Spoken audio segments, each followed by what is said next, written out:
Praise the lord. భారతదేశంలో ఉన్నటువంటి క్రైస్తవ సహోదరులందరికీ నా హృదయపూర్వకమైన వందనములు చెల్లిస్తున్నాను. సహోదరులారా, ఈ వీడియోను ముఖ్యముగా నా సహోదరులైన అన్నగారైన సేవకులందరికీ ఈ వీడియో చేయుటకు కారణం ఏమంటే, నేను ఏ విధంగా ఈ మందిరంలో నివసిస్తున్నాను, దేని కొరకు నివసిస్తున్నాను అనటానికి నాకున్నటువంటి కొన్ని దర్శనములే కారణమని ఈరోజు మీ ముందు పెడుతున్నాను. ఈ వీడియో ద్వారా మీకు తెలిసినటువంటి వివరణములు, జ్ఞానార్థమైనటువంటి వివరములు ఏవైనా నేను చూపబోయేటటువంటి దర్శనముల మూలముగా తప్పిదములు ఉన్నను వాటిని తెలియజేయగలరని ఒక సహోదరుడిగా వేడుకుంటున్నాను. దయతో ఈ వీడియోను చూసి నాకు తెలియని వాటిని మీరు తెలియజేయాలని కోరుతున్నాను. 3 సంవత్సరములుగా నేను బైబిల్ చదువుతున్నానే కానీ నేను తెలుసుకున్నది ఏమంటే, చదువు వచ్చినంత మాత్రాన బైబిల్ ఎవరికి అర్థం కాదని తెలుసుకున్నాను. తెలుసును అన్న వాళ్ళకి ఇది తెలియదనే చెప్పాలి. పరిశుద్ధాత్మ ప్రమేయం లేకుండా బైబిల్ ఏ ఒక్కరికి కూడా అర్థం కాదని నా జీవితంలో నేను తెలుసుకున్న దినం. గనుక నాకు కలిగినటువంటి దైవ ప్రేరేపణలు, దర్శనములను ఈరోజు మీ ముందు పెడుతున్నాను. దయతో ఆలకించండి. కామెంట్ ద్వారా తప్పిదములు ఉంటే తెలియజేయమని వేడుకుంటున్నాను.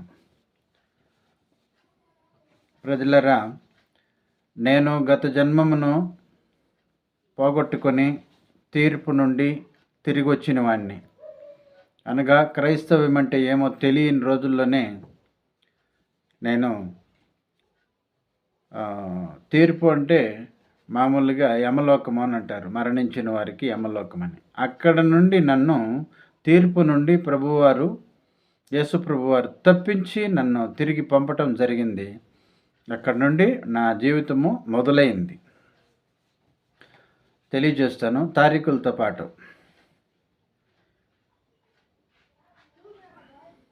అక్కడ నుండి నేను దేవుని మార్గంలో నడుస్తుండగా దర్శనమండి, భౌతికము కాదు, భౌతికము ఏదైనా అపరూపంగా ఉంటే తెలియజేస్తాను. దర్శనము మూలంగా నేను పరలోక మార్గంలో నడుస్తుండగా ఆ మార్గము చాలా సరళముగా ఉన్నది, తార్ రోడ్డు లాగా ఉన్నది. ఆ మార్గానికి ఎడమ వైపున ఒక పెద్ద చెక్లి, బండి చక్రం వంటి చెక్లి ఏలకట్టి ఉన్నారు. ఆ రోడ్డుకి కుడివైపున 3 కరెంటు స్తంభములు ఉన్నాయి. దాదాపు లావుగా ఉన్నాయి 3. నేను నడుస్తున్నాను. ఆ రోజుతో ఆ దర్శనం ముగిసింది. మరుసటి రోజు నా ఫోన్కు 0 మెసేజ్ పంపబడింది. 0 మెసేజ్ అంటే గత జీవితం క్లోజ్ అయింది, ఇక పాపములు కొట్టివేయబడ్డాయి. నెక్స్ట్ ఇక జీవించి పాపము చేస్తే పాపం పెరుగుతుంది, పుణ్యము చేస్తే పుణ్యం పెరుగుతుంది. ఇక్కడికి నేను 0 అంటే ఈ లోకానికి కానీ దేవుని లోకానికి కానీ తీర్పుకి కానీ సంబంధం లేని వ్యక్తినని నా ఫోన్కి 0 మెసేజ్ వచ్చింది. ఇంతటితో నా గత జీవితం ముక్తాయం. ముందు నా జీవిత సాక్ష్యాలలో మిగతా వివరాలన్నీ ముందు జరిగినవన్నీ తెలియజేస్తున్నాను. నెక్స్ట్ 2019, ఇప్పటికి 2019లో మా ఇంటి వద్ద 200 అడుగుల దూరంలో కృపా మినిస్ట్రీస్ అనే చర్చి ఉన్నది. ఆ చర్చికి నేను 2 నెలలుగా వెళ్ళాను. చాలా ఆనందం కలిగింది నాకు. ఎందుకంటే ఇంటి వద్దనే చర్చి ఉండటమో అంతకన్నా భాగ్యం. మా పరలోక రాజ్యమే నా ఇంటి పక్కలో ఉందన్న ఆనందం కలిగింది నాకు. ఇంటి వద్ద ఉన్నందున సంతోషించి ఆ చర్చికి 2 నెలలు వెళ్ళి తిని తర్వాత వెళ్ళడం మానేశాను. స్టాప్ అయిపోయిందండి. ఇక 25వ తారీఖు 10వ నెల 2019 నాడు రాత్రి దర్శనము ద్వారా నీటి బాప్తిస్మము పొందాను. దర్శనం ద్వారానండి పొందిండేది. గొర్రెల దొడ్డిలో తొట్టి ఉండగా నీళ్లు త్రాగే తొట్టి ఉంటే ఆ తొట్టిలో నాకు బాప్తిస్మం ఇవ్వటం జరిగింది. ఎవరని స్పష్టంగా తెలియదు. అయితే వాక్యాన్ని బట్టి మనం తెలుసుకోగలము. అందుకే మిమ్మల్ని వేడుకుంటున్నాను. 26/10/2019 మరుసటి రోజే 3 జీవవృక్షములను మొలకలను నాటి వాటికి చెరువులో నుండి పరకపుల్లతో కాలువ చేస్తూ ఉన్నాను, నీళ్లు వదిలేందుకు ఆ మొలకలకి. ఆ 3 మొలకలు ఏమని దర్శనం కాబట్టి మీరే తెలియజేయగలరని నేనైతే అనుకుంటున్నాను. తండ్రి, కుమార, పరిశుద్ధాత్మ అని. మీకైతే ఏమనిపిస్తుందో కామెంట్ ద్వారా తెలియజేయమని వేడుకుంటున్నాను. 26/10/2019 మరుసటి రోజు ఈ జీవవృక్షములను నాటి చెరువు నుండి నీళ్లు వదులుతుండగా నా వెనుక మరియమ్మ గారు కాపలా ఉన్నారు. నేను ఏదైనా ప్రమాదానికి గురవుతానేమో చెరువులో నీళ్లు తెగి అనేసి. ఆ ప్రకారంగా 29/12/2019 నాడు పరిశుద్ధ గ్రంథమును హృదయానికి హత్తుకొని ఉన్నాను. ఇది దర్శనం. నేను బైబిల్ని ఇలా హత్తుకొని హృదయానికి నిలుచుకున్నాను. ఇంత మాత్రమే దర్శనము. తర్వాత 30/12/2019 నాడు మరియమ్మ గారు నన్ను పిలిచి ఒక స్థలమును చూపినారు. నేను ఆ స్థలమునకు వెళ్ళి నేను నేలను త్రవ్వి నక్షత్రమును నాటుగా, స్టార్ కట్టుతాం కదండి క్రిస్మస్లో, యేసుక్రీస్తు వారు పుట్టినందుకు ఆ స్టార్ అంటే నా నక్షత్రాన్ని నేను భూమిని తవ్వి నాటి నిలబెట్టుగా అమ్మగారు చాలా సంతోషించినారు. ఈ మర్మము కూడా మీరే అర్థం చేసుకుంటారని నమ్ముతున్నాను. 31/5/2020 నాడు గుడిని శుద్ధి చేయుచున్నారు, అంటే పెయింటింగ్ చేస్తున్నారు. గుడి అంటే వాక్యానుసారం మీకు తెలిసిందే, దేహమని. అయితే దర్శనము గనుక శుద్ధి చేస్తున్నారు పెయింటర్స్ 3. గుడి సందులో నాకు ఒక వెండి కవర్ దొరికింది. దానిని తెరవడానికి ప్రయత్నం చేస్తే తెరవడానికి సాధ్యపడలేదు. ఆ పెయింట్ చేస్తున్నటువంటి వారిని పిలిచి వాళ్ళ చేతికి ఇచ్చాను, ఇదేమో చూడండి అంటే వారికి సాధ్యపడలేదు. వెండి కవర్, ప్రమోషన్ లెటర్ లాంటిదండి, వెండితో.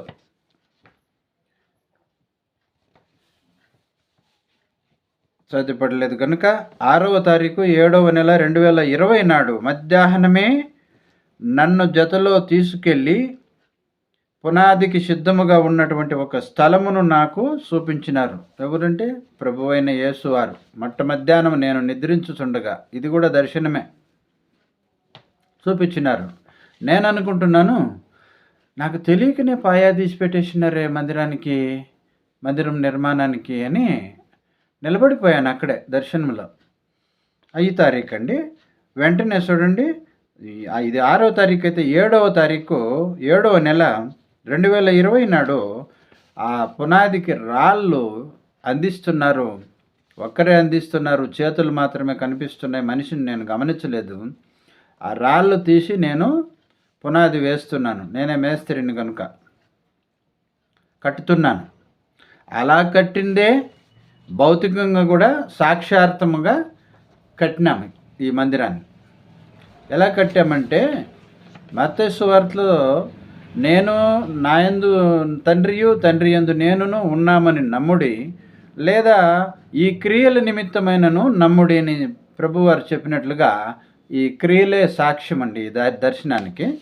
కనుక మందిరం అలా కట్టబడింది. భౌతికముగాను కట్టబడిన దైవ మందిరం అంటే ఇదేనండి. 13వ తారీఖు 6వ నెల 2020 నాడు నన్ను తీసుకెళ్ళి చెరువులో పరిశుద్ధాత్మ బాప్తిస్మము ఇచ్చినారు. ఎవరు? యేసు ప్రభువారు.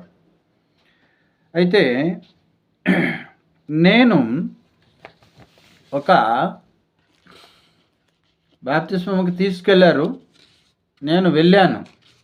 అయితే ఇచ్చింది తెలియదు కానీ ఆ చెరువులో ఇలాంటి ఒక తెల్లని మెత్తని మల్లెపూ లాంటి మెత్తగా ఉన్నటువంటి ఒక పీట అండి, ఇలా పట్టుకొని మోకరించి ఇస్తున్నాను.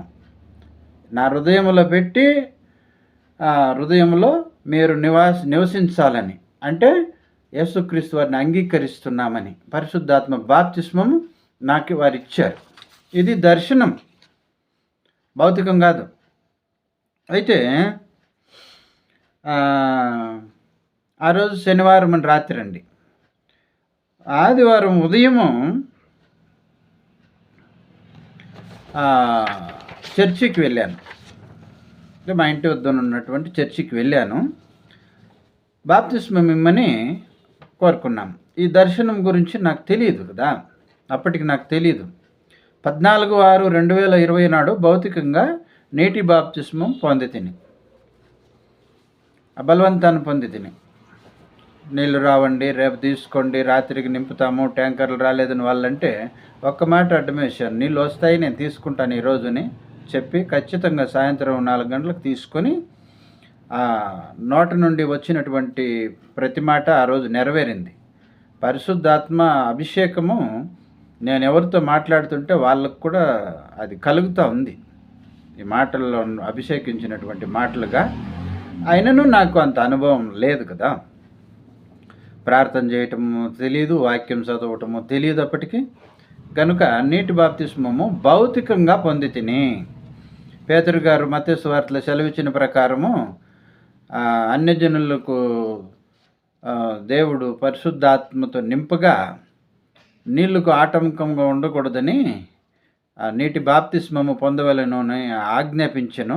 ఆ ప్రకారం నాకు బాప్తిస్మం దొరికిందండి దేవుని కృప ద్వారా.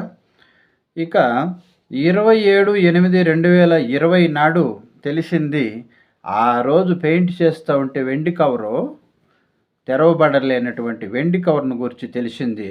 ఈరోజు దర్శనం ద్వారా నేను డాక్టర్గా ఉన్నాను, ఇంజెక్షన్లు కొట్టి పగలగొడుతూ ఇలా వేస్తూ ఉన్నాను, చీటీలని చెక్కుతూ ఉన్నాను. డాక్టర్ షాపులో ఎలాగైతే ఉంటారో క్లినిక్లో ఆ ప్రకారంగా నేను పనిచేస్తూ ఉన్నానండి. ఆ రోజు తెలిసింది ఇది వెండి కవర్ గురించి ప్రమోషన్ లెటర్ అది అనేసి. అప్పుడు నాకు ఏ వరం ఇచ్చినాడు అన్నది దీన్ని బట్టి తెలుసుకోవాలి. అనుభవస్తులు మీరు కూడా కాస్త నాకు గ్యారంటీ చేసి తెలియజేయాలని వేడుకుంటున్నాను. తర్వాత 28వ తారీఖు 8వ నెల 2020 నాడు ఉదయం, రాత్రి డాక్టర్ని అయ్యాను కదా, ఉదయం భౌతికంగా ఒక స్త్రీని పట్టుకొని వచ్చారు. ఇది మందిరము, ఇక్కడ పాస్టర్ ఉన్నాడని.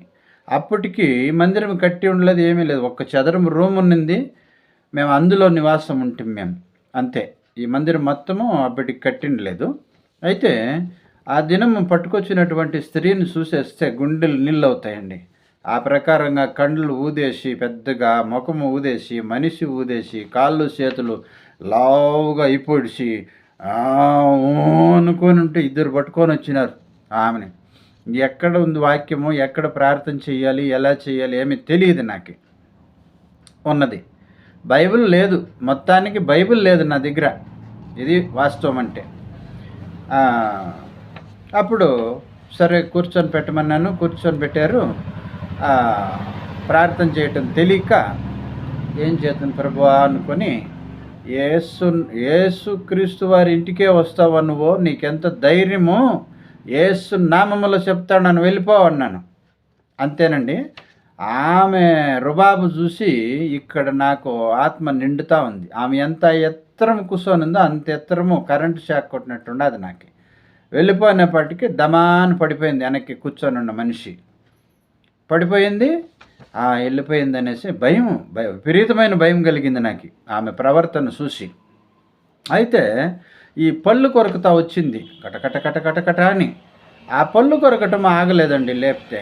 నన్ను లేపినారు నీళ్ళు కొట్టి. ఆ పండ్లు కొరకటం ఆగలేదు. ఏం చేయాలా అనేసి అలా చూస్తే శనగ్గింజల డబ్బా ఉన్నిందండి. 3 శనగ్గింజలు తీసుకొని ఆమె నోట్లో వేయండి అన్నాను. అంతే, 3 శనగ్గింజలు తీసి పొడులు కొరకుతా ఉంటే నోట్లోకి వేసినారు. అట్లా కసక్కనింది, అంతే ఆగిపోయింది. అది ప్రేరేపణ అండి, దేవుడు ప్రేరేపించటం. నాకేం తెలుసు, అదేమీ తెలియదు, నా మిమిక్రీలు ఏమీ లేవు. అప్పుడు ఆమె మామూలు మనిషిగా మారిపోయింది. ఆ క్షణంలోనే సన్నగా అయిపోయింది. ఇట్లా ఇలా చేతులు మొక్కేసి నా కాళ్ళ మీద పడిపోయింది. నేను అయ్యో నా కాళ్ళ మీద పడుద్దమ్మా, దేవునికి మొక్కు అని బ్రతిమాలుకుంటున్నా ఆమెను. ఆ విధంగా గందరగోళం అయిపోయింది నా పరిస్థితి. ప్రార్థన తెలీదు. రాత్రి డాక్టరు ఉద్యోగం ఇచ్చినాడు, ఉదయాన్నే దెయ్యాన్ని పంపించినాడు. ఇది పేషెంట్ అండి, ఎలా ఉంటుంది తెలియని వానికి భయం ఏదో. అలా అయ్యింది. ఆ రోజు ఏం చేసినానంటే ప్రార్థనలో కూర్చొని వ్యక్తిగతమే, వాక్యం తెలీదు, వాక్యానుసారము తెలీదు. ప్రభువా, ఈ విధముగా రాత్రి నన్ను డాక్టర్ని చేసి ఉదయాన్నే పేషెంట్ని పంపించేస్తేవి, నేను డాక్టర్నే, నాకు తెలుసు నా ఏమన్నా ఇలా అయిపోతే నా పరిస్థితి ఎట్లా అని చెప్పేసి భయంతో ప్రార్థన చేస్తే నాకేముండదు, ఏం తెలుసుకున్నాను నేను అడిగితే, ప్రార్థనలు అడిగితే ఆ రోజు రాత్రి వచ్చాడండి ప్రభువు. ఒక్క అదృష్టం ఏమంటే ప్రార్థన చేసి అడిగితే ఖచ్చితంగా జవాబిస్తూ ఉంటాడు. ఇది మాత్రమే నాకున్న అదృష్టం అని భావిస్తున్నాను నేను. వచ్చి గేట్లో నిలబడి జేబులో శైలి పెట్టుకొని మామూలు మనిషిలాగా అన్నీ ఉన్నాయి ఇంకేమి అన్నాడు. ఇలా ఏమున్నాయి అని తిరిగి చూస్తే ఈ ఖాళీ స్థలంగా ఉన్నిందండి ఈ మందిరము. ఈ ఖాళీ స్థలం అంతా చూస్తే 3 అరలుగా రెండేసి మొలకలు వచ్చిండే ఆకులతో ఉండదు. అంటే మొత్తం ఏం ఆకులని తెలీదు, మొత్తం మొలకలే ఉన్నాయి. ఇలా మొలకలంతా చూసుకొని మళ్ళీ ఇట్లా తిరిగి చూస్తే గేట్ కల్లా ఆయన లేడు, వెళ్ళిపోయినాడు. అంతే, ఎంత జవాబు కావాలో అంతే దర్శనమిస్తాడండి, ఎక్కువసేపు ఉండడం. ఇది మాత్రము కనిపెట్టాం మేము. అప్పుడు నాకు ధైర్యం వచ్చింది. ఓ దేవుడు అన్నీ ఇచ్చిన్నాడు, కానీ అవి అన్నీ రెండేసి ఆకుల్లో ఉండాము, కానీ ఇంకా మనం బలవలేదు, ఎక్కువగా పెరగలేదని అర్థమైంది నాకు అప్పుడు. దీనిని కూడా మీరే ఆలోచించి కామెంట్ ద్వారా తెలియచేస్తారని ఆశిస్తున్నాను. తర్వాత 29/8/2020 నాడు జరిగింది ఇదే రాత్రి. 30/8/2020 నాడు నా యొద్దకు వచ్చి ఏయ్ రారా అన్నాడు. బాగా అన్నలాగా పిలుస్తాడండి నన్ను. ఇదొక నాకు చాలా సంతోషము. ఏయ్ రారా అన్నాడు. నాకు తెలుసులే అన్నా నేను. తెలీదు రారా అన్నాడు. ఇంక బాధపడతాడని లేచి వస్తే నాకేమో తెలుసు, నేను పెద్ద పనివాడు మేస్త్రి అనుకున్నాను, కానీ అక్కడ 3 సైట్లు ఉండే సంగతి నాకు తెలీదు. ఒక సైటే కదా కట్టాక నాకు తెలుసు అనుకున్నాను. ఇది ఒక సైట్ని చూపించి ఇది స్త్రీలది, ఇంకొక సైట్ చూపించి ఇది పురుషులది, ఇంకొక సైట్ చూపించి ఇది నపుంసకులది అని 3 సైట్లు చూపించాడండి నాకు. ఈ తారీఖు రాత్రి దర్శనమే చూపిస్తే అప్పుడు అవునా, ఎంత మదమెక్కినో నాకు తెలుసులే అనేస్తున్నా నేను. ఎంత మర్మంది, ఆ ముగ్గురికి సేవ చేయాలని చూపించి అంతే, ఇంకా ఇక కనపడలేదు, దర్శనం అయిపోయింది. తర్వాత 26/8/2020 అంటే ఇంతకు మునుపు జరిగిండేదే తారీఖులతో పాటు చెప్తున్నానండి. నాడు తండ్రి కుమారుడు ఇద్దరు వచ్చి నన్ను చూసి ముగ్గురు కలుసుకున్నాం. తండ్రి అంటే యెహోవా, కుమారుడు అంటే యేసు, ఇక పరిశుద్ధాత్మ అంటే ఎక్కడుంది అనేదాన్ని ఆయుధం రూపంలో ఇప్పుడు చూపిస్తాను. ఏ విధంగా వస్తాడంటే దేవుడు నేను వస్తానని రాడండి. ఏదో ఒక వంక, ఏదో ఒక కారణం చేత సృష్టించి ఆ రూపంతో వచ్చి మనకు దర్శనాలు ఇస్తుంటాడు. ఇది నేను కనుక్కున్నది. ఒక 7 వయసు చిన్న బిడ్డలాగా యేసుక్రీస్తు వారు ఒక బిల్డింగ్లో పనుకొని బార్లు పనుకొని ఏడుస్తూ ఉన్నారు. నేను ఆ దారిన వెళ్తూ ఉన్నాను. ఎవరో ఏడుస్తూ ఉన్నారని పోయి చూస్తే పనుకొని అని ఏడుస్తూ ఉంటే నేను పోయి లేపి, ఎందుకు ఆ ఊరు పనిది, ఎందుకు ఏడుస్తున్నావు, మీ నాన్న కొట్టినాడు అంటే అన్నాడు. రా నేను అడుగుతాను ఎందుకు కొట్టినాడని చెప్పి పిలుచుకునేసి అంతలోపల ఎక్కడి నుంచి వచ్చిందో ఒక పెద్ద గొడ్లు భుజాన్ని పెట్టుకొని ఆ పిల్లని తోడుకొని వచ్చి చూస్తే సపారస్ లాగేసుకొని మంచి డ్రెస్ వేసుకొని స్టైల్గా ఒక గోడకి ఇట్లా వరుక్కొని స్టైల్గా స్మైల్గా ఏమి ఆనందమో ఆ ముఖములో, ఏమి సంతోషమో ఆ ముఖం చూస్తే ఎవరికి కోపమే రాదు. కోపం చచ్చిపోవలసిందే ఆ క్షణంలో. ప్రేమమయుడు అంటే ఆ రోజు ఆ రూపం చూశానండి. వెళ్ళి మీరు ఎందుకు కొడుతురి, ఏమన్నాడు నీ కొడుకు అని అడిగినా. నేను అడుగుతా ఒక 7 ఏళ్ళ పిల్లోడు కదా పొడవు అయిపోయినాడండి. సర్వాంతర్యామి అంటే ఇదే. ఒక 5 నిమిషాల్లో పొట్టు అడుగుంటాడు, 5 నిమిషాల్లో పొడుగుగా అయిపోతాడు. ఆ అవతారాలన్నీ చాలా చూసిన ముందరకు చెప్తాను. అప్పుడు ఏమంటారు మీరు అంటే నేను ఇలా అంటున్నాను అన్నారు. ఎవరు? తండ్రి, పరమ తండ్రి. దానికి నువ్వేమన్నావు అని యేసుప్రభువుని అడిగితే నేను ఇలా అన్నాను అన్నాడు. మళ్ళా దానికి మీరేమంటారు అంటే నేను ఇలా అన్నాను అన్నాడు. మళ్ళీ ప్రభువుని అడిగితే నేను ఇలా అన్నాను ఇలా అన్నాను. ఇది ప్రశ్న లేకుంటే జవాబా? ఏముంది దీంట్లో? సరిపోయా అన్నాను నేను. అంతేనండి, సరిపోయాను నేను అన్న వెంటనే యెహోవా దేవుడు సరిపోయా అన్నాడు. ఆయన అన్ని తక్షణమే యేసుక్రీస్తు వారు సరిపోయా అన్నారు. సరిపోయిన ముగ్గురు సరిపోతే ఆ స్థలంలో దర్శనం అయిపోయింది. ఉదయం లేచి అనుకున్నాను, నన్ను దర్శించేందుకు ఇన్ని అవతారాలు ఎత్తుకొని వస్తాను నాయన అని అర్థం చేసుకున్నాను. మీరు కూడా దీని గురించి కాస్త వెరిఫికేషన్ చేయండి. సంతోషము. ఎందుకంటే మీ ఎందరో అనుభవించిన వాళ్ళు, దేవుని సహవాసం కలిగిన వాళ్ళు, మంచి సేవకులు, పెద్ద సేవకులు నా దృష్టికి ఉండారు మన ఆంధ్ర రాష్ట్రంలో. మీరు కూడా ఆలోచించి వీటిలో ఏమన్నా పొరపాట్లు కన్నా ఉంటే తెలియజేయమని వేడుకుంటున్నాను. తర్వాత మేము కలుసుకున్నాం, సరిపోయాం ముగ్గురు. 28/2/2022 ఈనాడు నేను పరలోకములో దేవునితో ఉన్నాను. ఇది చాలా అద్భుతమైనటువంటి దర్శనం అండి. అక్కడున్నాను. ఎప్పుడు తీసుకెళ్ళాడో తెలీదు. దర్శనం అక్కడున్నాను. అక్కడొచ్చి యెహోవా దేవుడు నాకు మొన్న కనిపించినట్లు లేడు. వేరే రకం నలుపు రంగులో లుంగీలో బెల్ట్ వేసుకొని ఉన్నాడు. యేసుక్రీస్తు వారు ఒక 12 ఏళ్ళ వయసులో ఉన్నారు. బంతిలో మొదట కూర్చొని ఉండేది యేసుక్రీస్తు వారు, తర్వాత యెహోవా, తర్వాత ఆయన ప్రవక్తలు మొత్తం ఎవరో తెలీదు. దండిగా పొడవుకి బంతి కూర్చొని ఉన్నారు. నన్ను ప్రేమతో ఇలా రమ్మని పక్కలో కూర్చోమన్నాడు.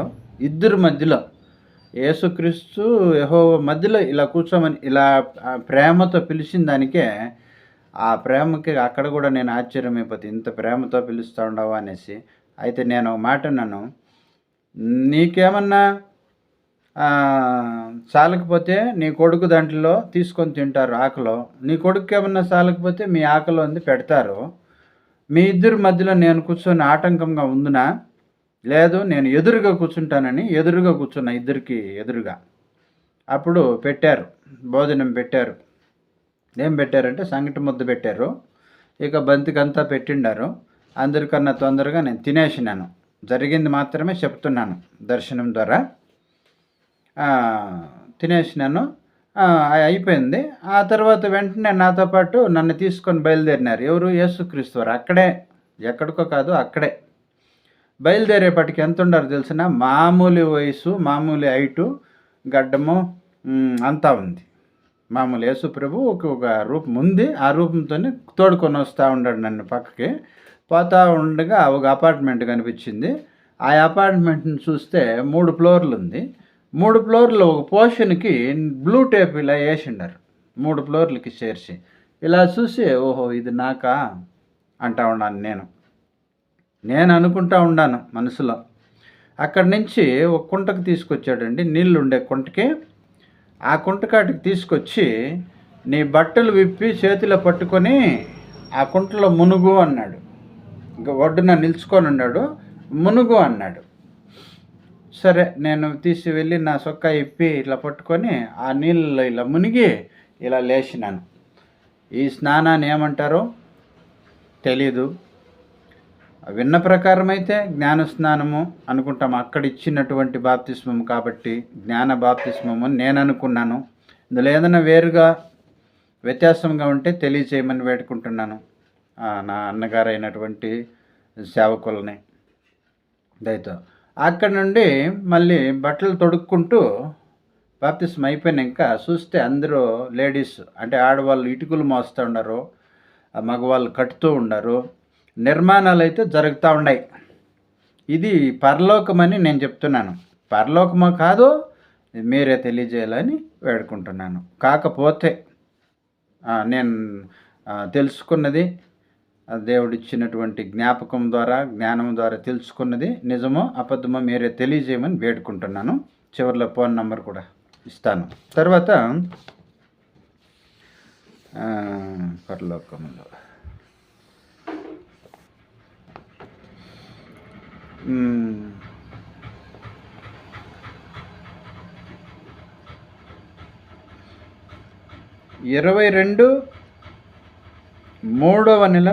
22/3/2022 నాడు నేను మౌనిగా ఉంటి దర్శనంలో.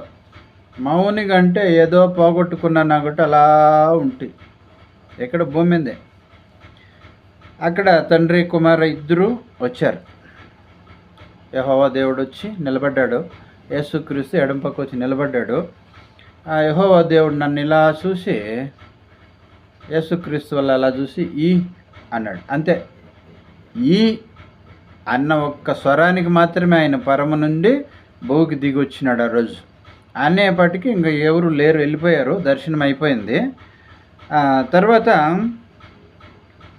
ఇవ్వమన్నాడు కదా, ఎప్పుడు 22వ తారీఖు, 23వ తారీఖు నాయన ఇమ్మన్నాడు, కుమారుడు ఇస్తాడు ఈరోజు ఏమో అని నేను కాసుకొని ఉన్నానండి. భౌతికంగాను కాసుకున్నాను, దర్శనం వస్తుందని కాసుకొని ఉన్నాను. ఆ రోజు దర్శనము లేదు, ఏమీ లేదు, ఖాళీ అయిపోయింది. ఇంక ఎన్ని రోజులకి ఇస్తాడో ఏమో, ఇమ్మంటే ఖచ్చితంగా ఇస్తాడని నమ్మకంతో ఉన్నా నేను. అయితే ఆ 23వ తారీఖు ఏమీ లేదు కాబట్టి 24వ తారీఖు ఖచ్చితంగా దిగి వచ్చాడండి యేసు ప్రభు వారు. వచ్చి పెండాలు వేసిండారు, అది ఎప్పుడు వేసినారో తెలీదు. పెండాల్లో జనం ఉండారు, ఆ జనము అక్కడ జనము, ఇక్కడ జనం కాదు. నాకు వచ్చి ఒక శాల్వ, ఎలా ఉంటుందంటే శాల్వ ఈ వెంకటేశ్వర స్వామి మాలలో గన వేస్తారు కదండి, అలాంటి శాలువని ఒకటి నాకు భుజాన ఇలా కప్పినాడు. అలాంటి శాలువతోనే మూట కట్టినటువంటి ఇంతలా ఉంది మూట కప్పేసి ఆ మూటను నా చేతికి ఇచ్చినాడు. ఇదండి 22వ తారీఖు నాకు అని చెప్పి యెహోవా దేవుడు చెప్పిన మాట. ఆయన 23కి ఇవ్వకుండా 24కి వచ్చి ఇచ్చింది ఇది. నేను యేసు ప్రభువుకే వ్యక్తిగత ప్రార్థన చేసేదానికి దిగినాను, నాకేమో ఇచ్చినావు అనేసి. ఆ సమయంలో తెలిసేలేదు మనకి, దర్శనంలో ఈక్వల్గా ఉంటాం కాబట్టి మనం దేవుడిని కనిపెట్టలేము. అది దర్శనం ముగిసిన తర్వాతే తెలుస్తుంది మనకి ఆ నిజాంశము. ఈ ప్రకారంగా ఆయన ఆ మూట ఎత్తుకొచ్చి ఇచ్చాడు. ఆ మూట ఏమై ఉండునో, కృపావరములలోనిది ఏదైనా అయి ఉండునా, లేక కృపావరములు అన్నీ అయి ఉండునా అని తెలియదు. పైన అయితే వెండి కవర్లో డాక్టర్గా నేను పనిచేస్తూ ఉన్నట్టు స్వస్థతల గురించి ఇచ్చినట్టుగా నేను భావిస్తున్నాను. అది కూడా మీరే క్లారిటీ ఇవ్వాలని వేడుకుంటున్నాను. ఎందుకంటే ఎంతో కాలంగా దేవునిలో ఎదిగినటువంటి వారు, దేవుని కృప పొందినటువంటి వారు, దేవుని అభిషేకం పొందినటువంటి వారు, జ్ఞానవంతులు మీకు తెలిసి ఉంటుంది కాబట్టి నేను మీ యొక్క తమ్ముడినని భావించి నాకు కొంత క్లారిటీ ఇవ్వాలని వేడుకుంటున్నాను. అలాగే ఇది జరిగింది. తర్వాత 4వ తారీఖు 4వ నెల 2022 నాడు ఆర్‌బీఎంను గూర్చి తెలియజేసినారు నాకు. ఏమంటే నేను భౌతికంగా బేల్దారి మేస్త్రిని. ఆ పని చేస్తా ఉండంగా దర్శనంలో వచ్చి ఇకెప్పుడు కూడా ఈ పనిలో కనపడకూడదు అని ఆయన నన్ను బెదిరించటం జరిగింది. హెచ్చరించటము. సరే వదిలేసి బండి తోసుకొని వెళ్ళిపోయినాను. ఇంక పని లేదు ఏం చేయనని చూస్తే ఎర్రిటికలు దింపుతున్నాడు ట్రాక్టర్‌లో. ఆటికి పోయి పనేమన్నా చేయొచ్చునా, పని ఇస్తారని అడిగితే నేను భౌతికమైన పని అడుగుతుంటే ఆయన ఏమంటున్నాడు, రా చేస్తాము అని ఎర్రిటికలు దింపుతా ఉన్నాడు. అంటే ఈ పని చేయకుండా ఆ పని చేయమని నాకు చెప్పటము. తర్వాత మత్తయి సువార్తలో పేతురు గారిని పిలిచారు కదా, చేపలు పట్టలేనప్పుడు ఆయన వేయమన్న చోటు వేసినప్పుడు 153 చేపలు పడినట్లు నన్ను వెంబడించుడి, నిన్ను మనుషులను పట్టు జాలరుగా చేసేదనని చెప్పిన ప్రకారము నేను బేల్దారు మేస్త్రిగానే ఉన్నాను, కానీ ఎర్రటికలతో కట్టమని నాకు అదే పనిని ఈ ఆత్మల కట్టడం కోసం వాడుకున్నట్టుగా ఆ రోజు ఇచ్చిన దర్శనమే ఈరోజు ఆర్‌బీఎం అని అర్థపూర్వకంగా ముద్రించుకోవటం జరిగింది. ఎక్కడి నుంచి నువ్వు సలహాలు పొందలేదు, పొందుటకు నాకు అవకాశం లేదు, ఎవరినైనా సంప్రదించడానికి కూడా నాకు శక్తి సాలదని కూడా యథార్థంగా మనవి చేసుకుంటున్నాను. ఎవరినైనా సంప్రదించి గైడెన్స్ కానీ సలహాలు కానీ తీసుకునేదానికి కూడా నాకు సాధ్యం కాని పరిస్థితిలో నేనున్నాను. అయితే 3 సంవత్సరములు లోపలే కూర్చొనే ఉన్నాను, బయట పోకుండా చదువుకున్నాను, కానీ చదివితే ఏమాత్రం కూడా నాకు అర్థం కాలేదండి బైబిల్. ఆ తర్వాత ఒకరోజు తారీఖు వేరే ఉంది. అయితే మేఘం పైనకి తీసుకెళ్ళాడు నన్ను, పైనుండే మేఘం పైనకి. ఎప్పుడు తీసుకెళ్ళాడు తెలియదు, కానీ మేఘం పైన నిల్చుకొని ఆ తెల్లగా మంచులాగా ఉంది మేఘం, దానిపైన పారాడుతున్నాను. అక్కడ యేసు ప్రభు వారు ఒక కిరీటం పెట్టుకొని కూర్చొని ఇలా చింత చేసుకుంటూ కూర్చొని ఉండారు, శాల ఒకటి కప్పుకొని చింతిస్తూ ఉండారు. ఆయన చుట్టూ నేను తిరిగినానండి. తిరిగి పైన నిల్చుకొని కిందకి ఇట్లా చూస్తున్నాను భూమిని. చూసి ఎందుకు చింత చేస్తున్నావు, నీ చుట్టూ నేను చూసుకుంటానులే అన్నాను. అంతే, అదొక దర్శనము.